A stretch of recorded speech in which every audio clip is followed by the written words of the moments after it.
యేసుక్రీస్తు ప్రభు బోధ ఏంటో తెలుసా? నీ శత్రువును నువ్వు ప్రేమించు. ఈ మాట నా జీవితంలో ఎంతో మార్పును తీసుకొనొచ్చిందండి. ఒక వ్యక్తిని కొట్టడం గొప్పతనం అనుకున్నాను గానీ, దేవుడన్నాడు గదా!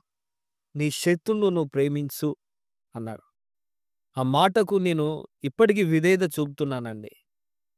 ఒక మనిషిని కొట్టడం గొప్పతనం గాదండి.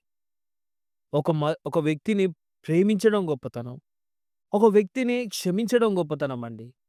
ఈరోజు చాలామంది ఏదో బైబుల్ పట్టుకొని తిరుగుతుంటే దాడులు చేస్తున్నారు గానీ, మేము కొట్టలేకనా? మేము కొట్టలేకనండి? చాలామంది క్రైస్తవ్యంలో కూరులుంటారండి.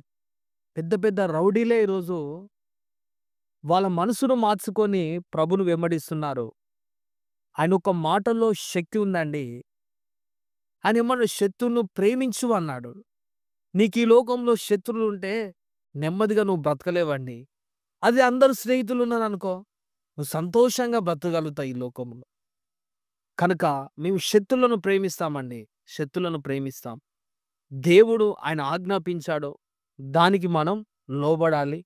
విధేయత చూపాలండి. అప్పుడే మనకు క్షేమం కలుగుతుంది. Praise the lord.